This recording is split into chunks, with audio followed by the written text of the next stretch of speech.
जय हिंद साथियों, welcome to self study classes with Sumit Jain YouTube channel में आप सभी का स्वागत है। दोस्तों, एमपी टेट या फिर रीट या फिर सीटीईटी एग्जाम की अगर आप तैयारी कर रहे हैं तो आपका जो पर्यावरण का फर्स्ट टॉपिक है परिवार एवं मित्र, उससे संबंधित यहाँ पर हम पढ़ने वाले हैं। कुछ महत्वपूर्ण विस्तृत अध्ययन करेंगे, उसके बाद हम अभ्यास प्रश्नों को जानेंगे। ठीक है, तो आप टेलीग्राम ग्रुप से जुड़ जाएं।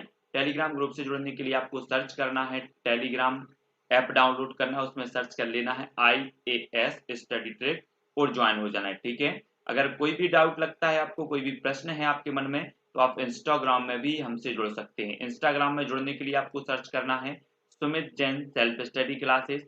फेसबुक में जुड़ने के लिए आपको सर्च करना है दोस्तों सुमित जैन। ठीक है, और ज्वाइन हो जाना है, और जो है वीडियो को लाइक करके सब्सक्राइब जरूर कर लेना है। चैनल को स्टार्ट करते हैं दोस्तों आज का ये वीडियो। व्यक्ति तथा समाज के जीवन में परिवार का स्थान अत्यंत महत्वपूर्ण है। सभी को पता है कि व्यक्ति के जीवन में या फिर समाज के जीवन में, है ना, परिवार का स्थान अत्यंत महत्वपूर्ण है। व्यक्ति के सामाजिक जीवन में सबसे बड़ी भूमिका जो होती है वो किसकी होती है? परिवार की होती है। परिवार ही वह सर्वप्रथम संस्था है जिसमें मनुष्य ने सामूहिक रूप से रहना सीखा। एक तो सामान्य सा प्रश्न यहीं से बनता है दोस्तों कि जो है बालक का प्राथमिक जो स्कूल होता है, पहला जो स्कूल होता है, प्रथम जो पाठशाला होती है वो क्या होती है? तब आपका बिल्कुल साधारण सा उत्तर होता है परिवार। ठीक है, परिवार ही वह व्यक्ति की वह पाठशाला है जहां से व्यक्ति संस्कारित होता है और जहां से आचरण की सभ्यता सीखता है। ठीक है, संगठित जीवन परिवार से ही प्रारंभ हुआ। समाज की सबसे पहली संस्था क्या है? परिवार है। जब अलग अलग परिवार के सदस्य एक दूसरे के काफी करीब होते हैं, जिसमें कोई विशेष पारिवारिक रिश्ता नहीं होता, तो वे मित्र के अंतर्गत आते हैं। ठीक है, तो देखो यहाँ पर कैसे यहाँ पर बात आ रही है कि परिवार के सदस्य नहीं होते हैं लेकिन वे हमारे क्या होते हैं? करीब होते हैं, तब उन्हें क्या कहा जाता है? मित्र कहा जाता है। ठीक है, तो ये चीज आपको याद रखनी है परिवार के बारे में और मित्र के बारे में। परिवार का अर्थ एवं परिभाषा जानेंगे दोस्तों सबसे पहले हम, है ना। तो परिवार वह संस्था है जिसमें बालक का क्या होता है? जन्म होता है, विकास होता है और उसी में उसका अंत होता है। यंग एवं मैक ने कहा है कि परिवार प्राचीनतम एवं मौलिक मानव समूह है। इसका ढांचा समाज विशेष में भिन्न हो सकता है। ठीक है, आपको याद रख लेना है। आपसे अगर एक परिभाषा पूछी जाए कि परिवार प्राचीनतम एवं मौलिक मानव समूह है, ये परिभाषा किसने दी है? तब आपका साधारण सा क्वेश्चन होगा, उत्तर होगा यंग मैक ने। याद रख लेना है। इसका ढांचा समाज विशेष में भिन्न हो सकता है, परंतु केंद्रीय कार्य जैसे बच्चा का पालन करना, समाज की संस्कृति से परिचित कराना, सारांश रूप में उसका समाजीकरण करना परिवार के सामान्य कार्य हैं। ठीक है, परिवार की रचना पति पत्नी और बच्चों से होती है। इसके स्वरूप भिन्न समाजों में अलग अलग हैं, परंतु वे सभी रूप अपने सदस्यों को सामान्य घरेलू शिक्षा देते हैं, उनके गौण विकास में सहायता देते हैं। परिवार शिक्षा का अनौपचारिक साधन है। यहां से क्वेश्चन आपका बनेगा दोस्तों कि शिक्षा का अनौपचारिक, निम्न में से बताइए शिक्षा का अनौपचारिक साधन कौन सा है? तब आपका बिल्कुल सही आंसर होगा परिवार। ठीक है, या परिवार शिक्षा का किस प्रकार का साधन है? तो आपका उत्तर होगा अनौपचारिक। याद रख लेना यहां से। ठीक है, परिवार शब्द अंग्रेजी भाषा के फैमिली शब्द का हिंदी रूपांतरण है। एक क्वेश्चन यहां से भी बनेगा, आपसे पूछा जाएगा साधारण सा क्वेश्चन कि परिवार शब्द किस भाषा के शब्द फैमिली से बना है या फैमिली का हिंदी रूपांतरण है? तो आपका उत्तर होगा अंग्रेजी। या पूछ लिया जाएगा कि परिवार शब्द अंग्रेजी के किस शब्द का हिंदी रूपांतरण है? तब आपका उत्तर होगा फैमिली। ठीक है, तो फैमिली शब्द की उत्पत्ति लैटिन भाषा के फैमुलस फैमुलस नामक शब्द से हुई है, जिसका अर्थ है नौकर। जिसका अर्थ क्या होता है? नौकर। लेकिन इस अर्थ में परिवार का अर्थ नहीं लगाया जाता। फैमुलस के विस्तृत अर्थ में परिवार समाज की ऐसी इकाई है जिसमें माता पिता, उनके विवाहित एवं अविवाहित बच्चे तथा सदस्य सम्मिलित रहते हैं और जो उत्तरदायित्व तथा स्नेह की भावना से परस्पर बंधे रहते हैं। तो आपको याद रख लेना है दोस्तों, यहाँ से आपका सीधा सा फैमिली के बारे में क्वेश्चन बनेगा। ठीक है, और पूछा जाएगा कि फैमिली शब्द की व्युत्पत्ति जो है लैटिन भाषा के किस शब्द से हुई है? तो फैमुलस से हुई है। ठीक है, तो अगर आपसे पूछा जाएगा कि फैमिली शब्द की व्युत्पत्ति फैमुलस से हुई है, जो किस भाषा का शब्द है फैमुलस, तब आपका उत्तर होगा लैटिन भाषा का। तो कई प्रकार के यहाँ से क्वेश्चन पूछे जाएंगे, तो आपको तैयार रहना है। ठीक है, रेमंड के अनुसार दो बच्चे भले ही विद्यालय में पढ़ते हों, समान रूप से शिक्षकों से प्रभावित होते हों, समान अध्ययन करते हों, फिर भी अपने सामान्य ज्ञान, रुचियों, भाषण, व्यवहार, नैतिकता में अपने घरों के कारण जहां से भी आते हैं पूर्णतः भिन्न होते हैं। ये कथन आपको याद रख लेना है। ये अगर परिभाषा आपसे पूछी जाएगी कि दो बच्चे भले ही विद्यालय में पढ़ते हों, समान रूप से शिक्षकों से प्रभावित होते हों, समान अध्ययन करते हों, है ना, फिर भी अपने सामान्य ज्ञान, रुचियों, भाषण, व्यवहार और नैतिकता में अपने घरों के कारण जहां से भी आते हैं पूर्णतः भिन्न होते हैं, ये कथन किसका है? तब आपका बिल्कुल सीधा सा आंसर होगा रेमंड का। ठीक है, मैकाइवर एवं पेज के अनुसार परिवार वह समूह है जिसमें स्त्री पुरुष के यौन संबंध पर्याप्त निश्चित होते हैं और इनका साथ इतनी देर तक रहे जिसमें संतान उत्पन्न हो एवं उनका पालन पोषण हो। ये किसने कहा है? मैकाइवर एवं पेज ने कहा है। ठीक है, क्लियर के अनुसार देखो, क्लियर के अनुसार परिवार से तात्पर्य माता पिता और बच्चों के संबंधों की व्यवस्था से है। तो ये जो कथन है दोस्तों परिवार से संबंधित, वो आपको याद रख लेना है। परिवार से तात्पर्य माता पिता और बच्चों के संबंधों की व्यवस्था है, एक कथन किसका है? तो क्लियर का है। ठीक है, अब डॉकर मैन का देखेंगे, परिवार वह समूह है जिसमें पुरुष ग्रह पति होता है, उसकी स्त्री या स्त्रियों और उसके बच्चों को मिलाकर बनता है और इनमें कभी कभी एक या अधिक अविवाहित पुरुष भी होते हैं। तो यहां से आपके लगभग इतने टॉपिक में हमने 10 प्रश्नों पर चर्चा की है दोस्तों। ये जो प्रश्न हमने बताए हैं वो आपको याद रख लेना है। ठीक है, और जो अभ्यास होगा उसमें ये प्रश्न पूछे जाएंगे, तो ये चीज याद रखना है। सभी लोग वीडियो को लाइक जरूर करेंगे, बहुत ही उपयोगी और स्पेशल ये टॉपिक होने वाला है दोस्तों आपको। अब हमें पढ़ना है परिवार के कार्य, कि परिवार के जो कार्य हैं वो कौन कौन से कार्य हैं। ठीक है, यहाँ पर देखते हैं। मैकाइवर ने परिवार के कार्यों को 2 भागों में विभाजित किया है। अगर आपसे पूछा जाए कि मैकाइवर ने परिवार के कार्यों को कितने भागों में विभाजित किया है, तब आपका उत्तर होगा 2 भागों में। ठीक है, आवश्यक और अनावश्यक। परिवार के आवश्यक कार्यों में घर के विभिन्न प्रावधानों को सम्मिलित किया जाता है, जबकि अनावश्यक कार्यों में मनोरंजन से संबंधित कार्यों को सम्मिलित किया जाता है। आर्थिक क्रियाकलाप, शैक्षणिक क्रियाकलाप तथा लैंगिक व प्रजनन की क्रियाकलाप परिवार के आवश्यक कार्यों में सम्मिलित किए जाते हैं। ऑगबर्न और निमकॉफ ने पारिवारिक कार्यों को 6 वर्गों में विभक्त किया है। आर्थिक, प्रकृत्यात्मक, रक्षात्मक, आनंदपद, धार्मिक और शैक्षणिक क्रियाकलाप। ये 6 पदों में जो है 6 वर्गों में विभक्त किया है। किसने किया है? ऑगबर्न और निमकॉफ ने। तो ये दोनों आपको याद रख लेना। अगर आपसे क्वेश्चन आएगा कि ऑगबर्न और निमकॉफ ने परिवार के जो कार्य बताए हैं वो कितने बताए हैं या कार्यों को कितने वर्गों में रखा, तब आपका सीधा सा उत्तर होगा 6 वर्गों में। ठीक है, लुंडबर्ग ने परिवार के 4 प्रमुख जो है मूलभूत क्रियाकलाप बताए। कौन कौन से? जिनमें प्रमुख रूप से प्राथमिक समूह का असंतोष, श्रमिकों का सहयोग व विभाजन, बच्चों की देखभाल और प्रशिक्षण तथा यौन व्यवहार और प्रजनन का जो है नियमन आदि सम्मिलित है। तो ये चीज आपको याद रखनी है, जो मैं आपको बताता जा रहा हूं जो क्वेश्चन, वो आप नोट कर सकते हैं, तो नोट करते जाएं। और एक क्वेश्चन बहुत ही महत्वपूर्ण है, परिवार की विशेषताएं देख लेते हैं दोस्तों। अब हम परिवार की अनेक विशेषताएं होती हैं जो निम्नलिखित हैं। एक तो वंशानुगत संबंध, पारिवारिक सदस्यों के बीच वंशानुगत संबंध होते हैं तथा कुछ विशिष्ट गुण एक पीढ़ी से दूसरी पीढ़ी में को प्राप्त होते हैं। ठीक है, सामाजिक संस्था, परिवार सामाजिक संस्था की मौलिक इकाई के रूप में कार्य करता है। ठीक है, आर्थिक व्यवस्था, पारिवारिक सदस्य अपने सभी सदस्यों की आर्थिक स्थिति को बेहतर करने के लिए वित्त की व्यवस्था करते हैं। ठीक है, वैवाहिक अनिवार्यता, यानी कि परिवार से में संतानोत्पत्ति एवं विवाह की अनिवार्यता होती है। विवाह संबंध परिवार के वंश की वृद्धि के लिए उत्तरदायी होता है। सामाजिक सुरक्षा की मूलभूत इकाई, परिवार अंग के रूप में सभी सदस्य सुरक्षित महसूस करते हैं जो उनके विकास के लिए महत्वपूर्ण है। तो आपको यहाँ पर याद रख लेना है, निम्न में से बताइए परिवार की कौन सी विशेषता है या फिर नहीं है। तो वंशानुगत संबंध, सामाजिक संस्था, आर्थिक व्यवस्था, वैवाहिक अनिवार्यता, है ना, सामाजिक सुरक्षा की मूलभूत इकाई, ये इनकी विशेषताएं आपको याद रखनी है। हमें देखना है दोस्तों परिवार का वर्गीकरण। ठीक है, परिवार को आकार की दृष्टि से 2 भागों में बांटा गया। अब आपसे सीधा सा यहाँ से एक क्वेश्चन बनेगा कि आकार की दृष्टि से परिवार को कितने भागों में बांटा गया, तब आपका उत्तर होगा संयुक्त परिवार और एकल परिवार। ठीक है, ये चीज आपको याद रखनी है ना। संयुक्त परिवार की सबसे पहले बात कर लेते हैं। तो प्राचीन काल से ही भारतीय सामाजिक जीवन का मुख्य आधार संयुक्त परिवार ही है।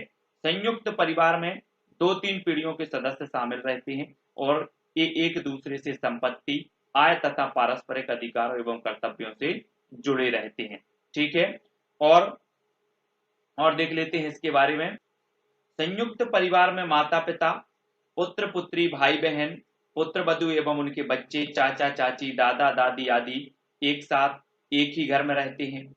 अतः संयुक्त परिवार का आकार बड़ा होता है। सदस्यों का एक दूसरे के प्रति असीमित उत्तरदायित्व होता है। ठीक है, सर्वाधिक आयु वाला व्यक्ति परिवार का मुखिया होता है और मुखिया की प्रत्येक सदस्य के लिए आवश्यकता अनुसार धन का व्यय सम्मिलित धन से करता है।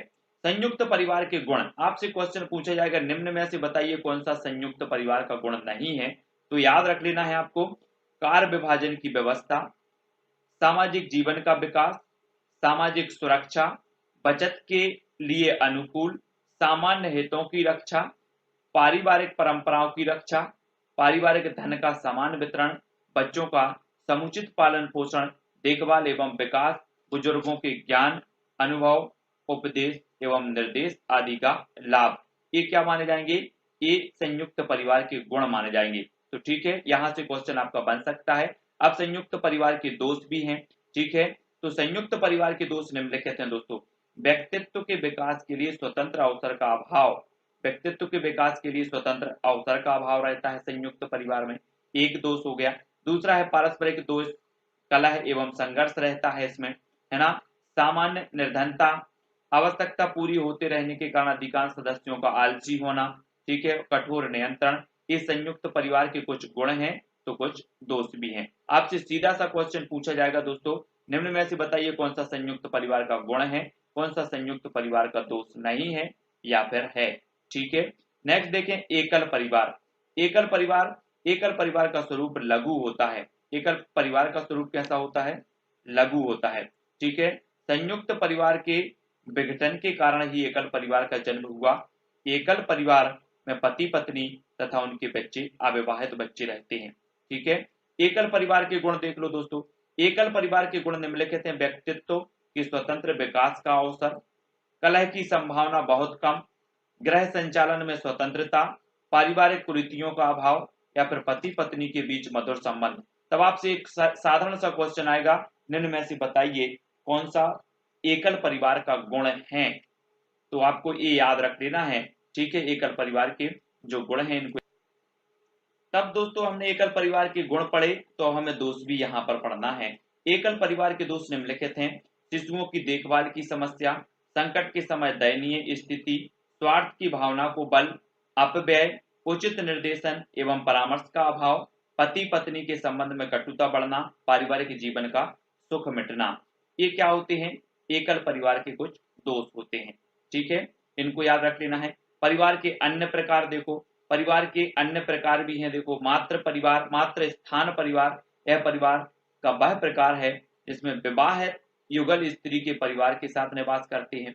ठीक है, पितृ स्थान परिवार, यह परिवार का वह प्रकार है जिसमें विवाहित युगल और उसके परिवार के साथ निवास करते हैं। वैवाहिक परिवार, यह एकल परिवार का ही रूप है। इसे संतान बढ़ाने वाला परिवार भी कहा जाता है। यह वह परिवार होता है जो एक के बाद एक के विवाह के बाद बनता है। ठीक है, ये वैवाहिक परिवार हो गया। समरक्त संबंधी परिवार, यानी कि यह भी संयुक्त परिवार का ही एक रूप है। इसको अभिविन्यास परिवार भी कहा जाता है। इसमें समान रक्त समूह के लोग सम्मिलित होते हैं क्योंकि इनकी उत्पत्ति एक ही रक्त से होती है। तो समरक्त संबंधी विवाह परिवार हो गए। ठीक है, आनुवांशिकता और रक्त समूह है। दोस्तों, आनुवांशिकता के जो जनक हैं वो ऑस्ट्रिया के ग्रेगोर जान मेंडल हैं। यहां से एक क्वेश्चन आपका हमेशा बनता है, पूछा जाता है अनुवांशिकता के जनक कौन माने जाते हैं। तो आपका उत्तर होगा ग्रेगोर जान मेंडल। ठीक है, अब जान मेंडल कहाँ के हैं? तो आपका उत्तर होगा ऑस्ट्रेलिया के। तो यहाँ से दो क्वेश्चन आपके कंप्लीट होते हैं। जिनका जन्म हुआ था 1822 ईस्वी में, उन्होंने मटर के पौधे पर प्रयोग करके आनुवांशिकता का पता लगाया। तो यहाँ से जान मेंडल ने, आनुवांशिकता के जनक जॉन मेंडल ने किस पर प्रयोग किया था? तो मटर के पौधे पर किया था। ये क्वेश्चन भी यहाँ से बनता है, ठीक है। मानव रुधिर वर्ग की खोज लैंडस्टीनर ने की थी, ये क्वेश्चन भी याद रख लेना है। आपसे पूछा जाएगा कि मानव रुधिर वर्ग की खोज किसने की, तो लैंडस्टीनर ने की थी। मानव रुधिर को 4 समूहों में बांटा जाता है। ये रक्त समूह माता पिता के रक्त समूहों से प्रभावित होता है। 4 रक्त समूह हैं, ए, वी, ए बी तथा ओ, ठीक है। ये 4 रक्त समूह हैं, ठीक है। मनुष्य में प्रचलित 4 प्रकार के रक्त समूह का वर्णन निम्नलिखित है, देख लेते हैं इनका वर्णन, ठीक है। तो यहाँ पर दोस्तों रक्त समूह दिया है, यहाँ माँ का, यहाँ बाप का और यहाँ बच्चा का, कि कितनी परसेंट जो है संभावनाएं रहती हैं इसकी। जैसे अगर बात करें कि माँ का अगर ए है, ब्लड ग्रुप ए है और पिता का भी ए है, तो 66% जो है काय की रहेगी, बच्चे की ए ही होगा, 33% रहेगी कि ओ होगा, ठीक है। इस प्रकार से अगर माँ का ए है और पिता का बी है तो 25% संभावना ओ की, 25% बी की, 25% ए बी और 25% ओ की रहेगी, ठीक है। ये याद रख लेना है। माँ का ए है और पिता का ए बी है तो 33% ए की रहेगी, 50% बी की और 33% रहेगी ए बी की। आपसे सामान्य सा क्वेश्चन पूछा जाता है दोस्तों कि एक माँ का ब्लड ग्रुप ए है और पिता का ब्लड ग्रुप भी ए है, तो बच्चे की जो है ब्लड ग्रुप ओ होने की संभावना कितने प्रतिशत होगी, तब आपका उत्तर होगा 33%। तो ये चीज भी आपको याद रखनी है, यहां से भी आपका एक क्वेश्चन पूछा जा सकता है, ठीक है। तो अगर बी और बी है तो बी का 66% इसकी संभावना है, ओ की 33% है, ठीक है। बी और ए बी है तो ए की 33% और बी की 33% और ए बी की भी 33%। तो इस प्रकार से जो है इसकी संभावना अलग अलग होती है। परिवार का महत्व तो देख लेते हैं दोस्तों। परिवार के महत्व को हम निम्न प्रकार से देख सकते हैं। परिवार ही वह प्रासंगिक स्थान है जहां सर्वप्रथम बालक का समाजीकरण होता है। परिवार के बड़े लोगों का जैसा आचरण और व्यवहार होता है, बालक भी वैसा ही आचरण और व्यवहार करने का प्रयत्न करता है, ठीक है। परिवार की सामाजिक स्थिति भी बालक के सामाजिक विकास को प्रभावित करती है। माता पिता के स्वास्थ्य और शारीरिक रचना का प्रभाव उनके बच्चों पर भी पड़ता है। यदि वे रोगी और निर्बल हैं तो ऐसी संभावना होती है कि उनके बच्चे भी वैसे ही हो सकते हैं। स्वस्थ माता पिता की संतान का भी स्वस्थ शारीरिक विकास होता है। बालक के स्वाभाविक विकास में वातावरण के तत्व सहायक होते हैं। बालक को सही वातावरण उपलब्ध करवाने की जिम्मेदारी उसके परिवार की होती है। बालक की नियमित दिनचर्या का प्रभाव उसके शारीरिक विकास पर पड़ता है और इसे नियमित करने की जिम्मेदारी भी परिवार की होती है। बालक के उचित शारीरिक विकास में उसे अपने परिवार से प्राप्त प्रेम एवं सुरक्षा की भावना का भी अहम योगदान होता है। बालक के समुचित शारीरिक विकास हेतु खेल एवं व्यायाम के लिए समुचित सुविधाएं एवं समय उपलब्ध करवाने की जिम्मेदारी भी किसकी होती है, परिवार की होती है। बालक की मानसिक क्षमता के विकास में उसके वंशानुक्रम का प्रमुख योगदान होता है जो उसके परिवार से प्राप्त होता है। मानसिक विकास में बालक के भाषा विकास का भी महत्वपूर्ण योगदान होता है जिसमें उसके परिवार की भूमिका सर्वाधिक अहम होती है। तो के कुछ ये महत्वपूर्ण तथ्य थे, इनके बारे में देखा। और भी देखते हैं बहुत ही महत्वपूर्ण परिवार जिसमें माता पिता के बीच संबंध अच्छे संबंध होते हैं, जिसमें वे अपने बच्चों की रुचियों और आवश्यकताओं को समझते हैं एवं जिसमें आनंद एवं स्वतंत्रता का वातावरण होता है, इसका सकारात्मक प्रभाव बालक के मानसिक विकास पर भी पड़ता है। काय का, परिवार के वातावरण का। अच्छी आर्थिक स्थिति वाले परिवार में ही बालक को पौष्टिक भोजन, सही शिक्षा का वातावरण, खेल एवं मनोरंजन के अवसर आदि उपलब्ध होते हैं। माता पिता की शिक्षा का भी बालक के मानसिक विकास पर प्रभाव पड़ता है। परिवार का महत्व विभिन्न विद्वानों के मतानुसार। रूसो का विचार था कि समाज बालक को दूषित करता है, वह बालक की शिक्षा की व्यवस्था अलग करना चाहता है। उसका विचार है कि सभ्यता से दूर पिता बालक को प्रकृति की गोद में शिक्षा दे। ये किसका विचार है, रूसो का विचार है। याद रख लेना, पूछा जाता है कि किसका विचार था कि सभ्यता से दूर पिता बालक को प्रकृति की गोद में शिक्षा दे, ये कथन किसका था, तब आपका बिल्कुल सीधा सा आंसर होगा रूसो महोदय का, ठीक है ना। और समाज बालक को दूषित करता है, ये किसका कथन था, तो रूसो का कथन था। तो ये कथन आपको याद रख लेना। पेस्टोलॉजी का देख लो, पेस्टोलॉजी शिक्षा के अनौपचारिक साधन के रूप में जो है शिक्षा को महत्व देती है। उनका मानना था कि घर शिक्षा का सर्वोत्तम साधन है और बालक का प्रथम विद्यालय जो है ठीक है क्या, घर। फ्रोबेल पर भी पेस्टोलॉजी का प्रभाव था। उसने बालक की शिक्षा में माता पिता का महत्व बताते हुए कहा है कि माताएं आदर्श अध्यापिकाएं हैं और घर द्वारा ही दी जाने वाली अनौपचारिक शिक्षा सबसे प्रभावशाली और स्वाभाविक है। ये किसने कहा? फ्रोबेल ने। ठीक है, घर में जो शिक्षा दी जाती है वो किस प्रकार की शिक्षा होती है? अनौपचारिक शिक्षा। ठीक है, मॉन्टेसरी, श्रीमती मॉन्टेसरी ने बालक की शिक्षा में घर का महत्वपूर्ण योगदान अनुभव किया। उसने विद्यालय को बचपन का घर कहा। मोस्ट इंपोर्टेंट है दोस्तों, याद रख लेना। अगर आपसे पूछा जाएगा कि विद्यालय को बचपन का घर किसने कहा, तो वो कहा मॉन्टेसरी ने। ठीक है, यहां से कई प्रकार के क्वेश्चन आपके बनते हैं और भी देखते हैं महत्वपूर्ण टॉपिक। तो दोस्तों अभी तक हम क्या पढ़ रहे थे? परिवार के बारे में। अब हम पढ़ेंगे मित्र के बारे में। हमने सबसे पहले पढ़ा था कि जो हमारे परिवार का सदस्य नहीं है, हमारे रिश्तेदारों में से भी नहीं है, लेकिन हमारा बहुत करीबी है, वो क्या कहलाता है? मित्र कहलाता है। ठीक है, बालक के कार्यों में उसका सहयोग करने वाला अथवा उसके साथ खेलने वाला बालक उसका मित्र कहलाता है। बालक के कार्यों में उसका सहयोग करने वाला, उसके साथ खेलने वाला बालक क्या कहलाता है? मित्र कहलाता है। यह आवश्यक नहीं कि समुदाय के सभी बालकों के साथ बालक के संबंध अच्छे हों। जिन बालकों के साथ बालक का संबंध अच्छा होता है एवं जिनके साथ वह रहना, कार्य करना एवं खेलना पसंद करता है, उन्हें हम उसका क्या कहते हैं? मित्र कहते हैं। ठीक है, मित्रता एक ऐसा रिश्ता है जो अन्य रिश्तों की भांति थोपा नहीं जा सकता। अपनी सुविधा एवं रुचि के अनुसार देख परख कर मित्र चुनने की स्वतंत्रता होती है। यह जो है एक ऐसा बंधन होता है जो लोगों के मन को जोड़ता है और इसी के आधार पर वे एक दूसरे के लिए कुछ भी करने को तैयार रहते हैं। मित्रों के बीच के आपसी संबंधों को क्या कहते हैं? मित्रता कहते हैं। ठीक है, याद रख लेना है। अब दोस्तों हम मित्रता का वर्गीकरण देखेंगे। अरस्तु ने मित्रता का वर्गीकरण 3 भागों में निम्नलिखित प्रकार से किया। सबसे पहले उपयोगिता की मित्रता, आनंद की मित्रता और अच्छी मित्रता। ये 3 भागों में विभाजित किया किसने? अरस्तु ने। किसको? मित्रता को। अगर आपसे क्वेश्चन पूछा जाएगा कि अरस्तु ने मित्रता को कितने भागों में वर्गीकृत किया, तब आपका उत्तर होगा 3 भागों में। उपयोगिता की मित्रता, आनंद की मित्रता और अच्छी मित्रता। ठीक है, उपयोगिता की मित्रता देखें तो इस प्रकार की मित्रता में मित्र वही होता है जिसकी मित्रता में अपना हित दिखाई देता है, वो क्या है? उपयोगिता की मित्रता। ठीक है, आनंद की मित्रता, इस प्रकार की मित्रता में मित्रों के बीच आपसी हित को लेकर सहमति होती है एवं जो अपनी आपसी खुशी मित्रों के बीच बांटते हैं, वो आनंद की मित्रता हो जाएगी। ठीक है, अच्छी मित्रता, इस प्रकार की मित्रता में दो मित्रों के बीच आपसी सम्मान का भाव होता है और वह एक दूसरे के साथ का आनंद लेते हैं। इसमें मित्रता हित पूर्ति व आनंद के लिए नहीं होती, तो ये क्या है? अच्छी मित्रता होती है। ठीक है, अगर आपसे पूछा जाए, एक क्वेश्चन पूछ लिया जाए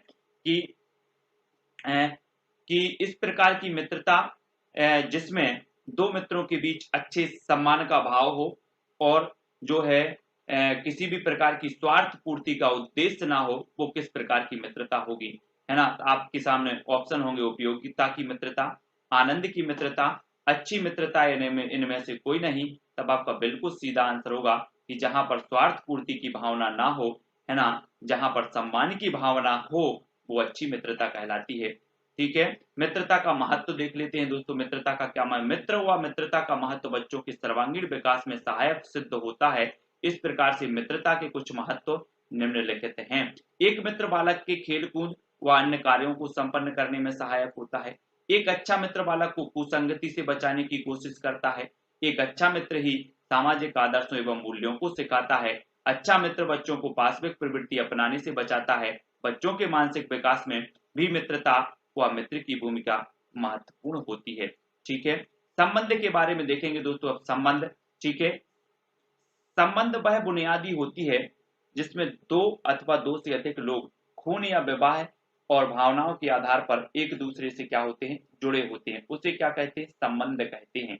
बालक परिवार में सदस्यों एवं रिश्तेदारों से प्रत्यक्ष और परोक्ष रूप से आदर्शों, मूल्यों, रीति रिवाजों एवं विश्वासों आदि को धीरे धीरे सीखता है। बालक के सभी संबंधियों का उनके व्यक्तित्व के विकास पर प्रभाव पड़ता है, किंतु परिवार के प्रमुख सदस्यों का उस पर गहरा प्रभाव पड़ता है। जैसे बालक बड़ा होता जाता है वैसे वैसे अपने माता पिता, भाई बहनों तथा परिवार के अन्य सदस्यों के संपर्क में आते हुए प्रेम, सहानुभूति, सहनशीलता तथा सहयोग आदि अनेक सामाजिक गुणों को आत्मसात करने लगता है। यह आवश्यक नहीं कि प्रत्येक बालक के परिवार में चाचा, चाची, बुआ, फूफा जैसे संबंधी जो है विद्यमान हो। कक्षा में मौजूद बच्चों की पारिवारिक विविधता से शिक्षक बालकों को इसके विषय में विभिन्न प्रकार की जानकारियां उपलब्ध करा सकते हैं। ठीक है, इसके बारे में देख सकते हैं। यहाँ पर हम देखेंगे संबंधों का वर्गीकरण। सामान्य रूप से संबंध को दो प्रकार के होते हैं दोस्तों। एक तो होता है वैवाहिक संबंध और एक होता है संरक्त संबंध। अगर आपसे पूछा जाए कि सामान्य रूप से जो संबंध होते हैं वो कितने प्रकार के होते हैं, तो दो प्रकार के होते हैं। कौन कौन से? वैवाहिक संबंध और संरक्त संबंध। ठीक है, सामान्य तौर पर इस प्रकार के संबंध विवाह के कारण उत्पन्न होते हैं, जैसे पति पत्नी, सास बहू आदि का जो संबंध है ये वैवाहिक संबंध कहलाते हैं। अगर आपसे पूछा जाएगा कि सास बहू का जो संबंध है ये किस प्रकार का संबंध होता है, ऑप्शन होगा वैवाहिक संबंध, संरक्त संबंध, दोनों या इनमें से कोई नहीं।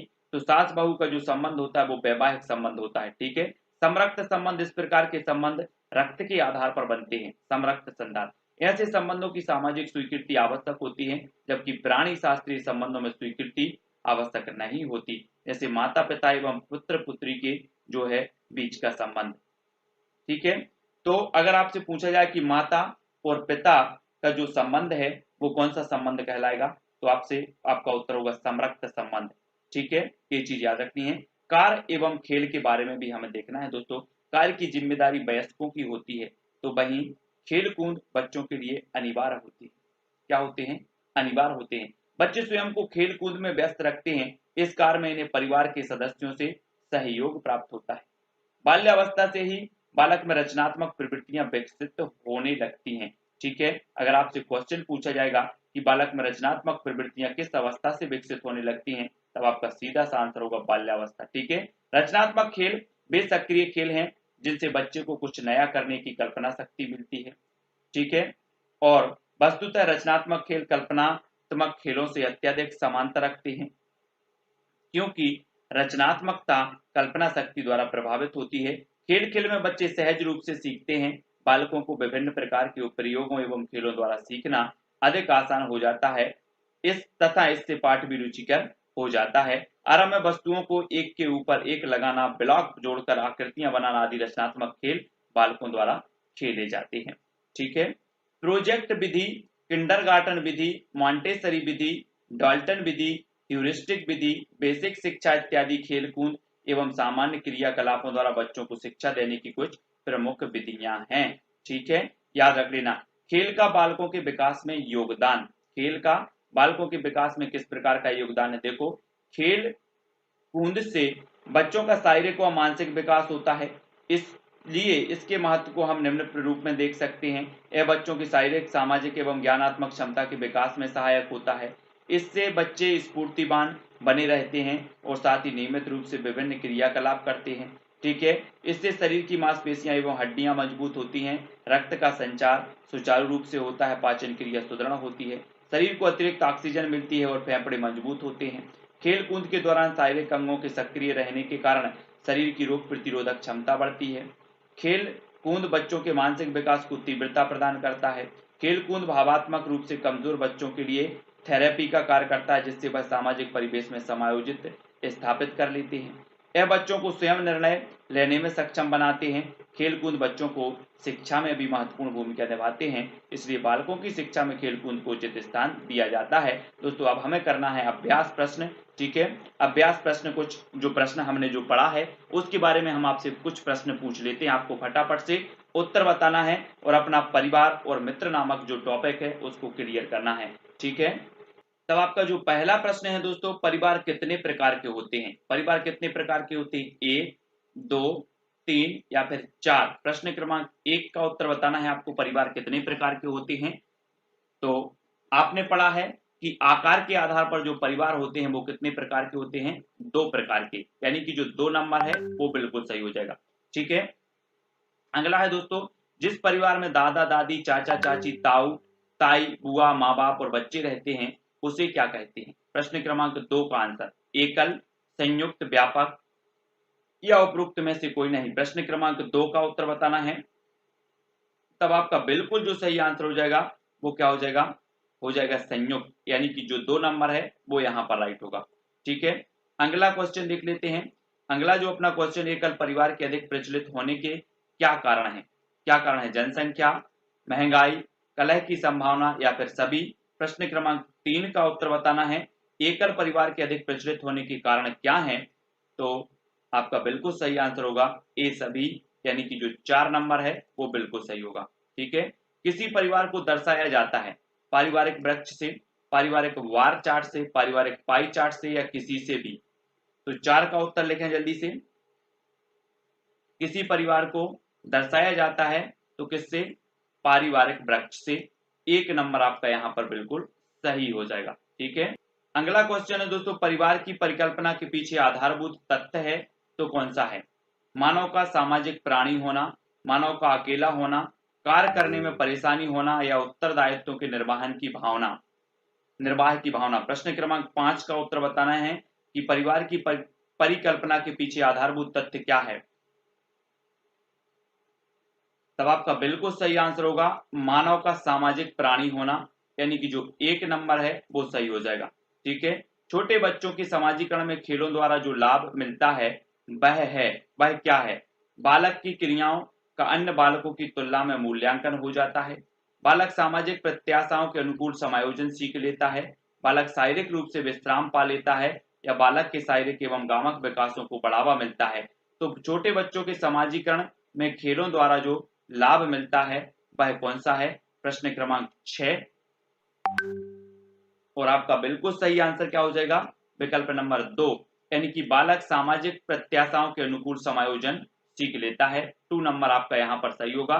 संयुक्त परिवारों में आश्रित व्यक्तियों की देखभाल में कोई परेशानी नहीं होती। आश्रितों में शामिल हैं वृद्ध, अस्वस्थ व्यक्ति, बच्चे या फिर सभी। 7 का उत्तर बताना है हमें। तब आपका बिल्कुल सही आंसर होगा सभी। 4 नंबर ए आश्रित व्यक्ति हैं, ये दूसरे पर आश्रित है, वृद्ध भी हैं, बच्चे भी, अस्वस्थ व्यक्ति भी हैं। ठीक है, निम्न में से कौन सा कथन सत्य है? सभी परिवारों के नियम एक जैसे होते हैं, माँ बाप से बच्चों में गुणों के स्थानांतरण को अनुवांशिकता कहते हैं, एक परिवार के सदस्यों की संख्या कभी घट बढ़ नहीं सकती, बच्चा स्कूल में सब कुछ सीखता है। तो कौन सा कथन सत्य है बताना। प्रश्न क्रमांक 8 का आंसर। तब आपका बिल्कुल सही आंसर होगा माँ बाप से बच्चों में गुणों के स्थानांतरण को अनुवांशिकता कहते हैं। 2 नंबर यहाँ पर बिल्कुल सही होगा। अगला है दोस्तों, समरक्त संबंध का उदाहरण किस प्रकार के परिवार में परिलक्षित होता है? समरक्त, एकल, संयुक्त, दोनों या इनमें से कोई नहीं। प्रश्न क्रमांक 9। अभी हमने पढ़े हैं वैवाहिक संबंध और समरक्त संबंध, तो प्रश्न क्रमांक 9 का जो आपका राइट आंसर होगा वो क्या होगा? दोनों, 1 और 2 दोनों हो जाएंगे। ठीक है, अगला है दोस्तों, अनुज कक्षा 4वीं में पढ़ता है, सुमित उसका बहुत अच्छा मित्र है, यदि वह उसकी सहायता करता है प्रदर्शन में, सुख दुख में या फिर उचित अनुचित में या इन सभी में। प्रश्न क्रमांक 10 का आंसर बताना है। तो आपका बिल्कुल सही आंसर होगा इन सभी में, 4 नंबर। ठीक है, विद्यालय परिसर में छात्रों को खेलकूद की क्रियाओं में भाग लेना आवश्यक है, क्यों लेना आवश्यक है? इससे छात्रों की अपनी सृजनात्मक क्षमता का विकास होगा, इससे छात्रों में स्वस्थ संवेगों का विकास होगा, छात्रों का शारीरिक विकास उचित ढंग से हो सकेगा या उपरोक्त सभी। 11 का आंसर हमें बताना है। तब आपका बिल्कुल सही आंसर होगा उपरोक्त सभी, 4 नंबर। ठीक है, परिवार से क्या आशय है? प्रश्न क्रमांक 12। परिवार एक संस्था है, इसमें बालक का जन्म होता है, इसमें बालक का विकास होता है। 1 और 2, 1 और 3, 2 और 3 या फिर ए सभी। तो प्रश्न क्रमांक 12 का उत्तर हमें बताना है। तो बिल्कुल आपका सही हो जाएगा 4 नंबर ए सभी। परिवार एक संस्था है, बिल्कुल सही। इसमें बालक का जन्म होता है, बिल्कुल सही। इसमें बालक का विकास होता है, बिल्कुल सही। यानी कि जो विकल्प नंबर आपका 4 है वो यहाँ पर बिल्कुल सही हो जाएगा। ठीक है, देख लेते हैं अगला प्रश्न। अगला जो प्रश्न है दोस्तों अपना, कि मैकाइवर के अनुसार परिवार के कार्यों में क्या शामिल है?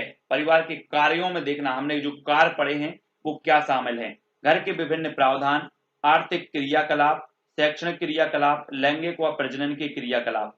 तो परिवार के कार्यों में क्या क्या क्या शामिल है? प्रश्न क्रमांक 13 का उत्तर बताना है। तो सभी को पता है, प्रश्न उत्तर हो जाएगा 4, यानी कि घर के विभिन्न प्रावधान भी शामिल हैं, आर्थिक क्रियाकलाप भी है, ठीक है, शैक्षणिक क्रियाकलाप, लैंगिक व प्रजनन क्रियाकलाप। 4 नंबर आपका सही हो जाएगा। निम्नलिखित कथनों पर विचार करना है। पारिवारिक सदस्यों के बीच वंशानुगत संबंध होते हैं। वैवाहिक संबंध परिवार के वंश की वृद्धि के लिए उत्तरदायी होता है। तो प्रश्न क्रमांक 14 का आंसर क्या होगा? उत्तर हो जाएगा दोस्तों विकल्प नंबर 3, 1 और 2 दोनों दोनों सही हो जाएंगे, ठीक है। नेक्स्ट है, निम्नलिखित पर विचार करना है। वंशानुगत संबंध, सामाजिक संस्था, वैवाहिक अनिवार्यता, उपरोक्त में से कौन सा परिवार की विशेषता के अंतर्गत शामिल है? तो कौन सा है परिवार की विशेषता के अंतर्गत? प्रश्न क्रमांक 15 का उत्तर बताना है। तो आपको पता होगा चारों, यानी कि जी नंबर आपका सही होगा।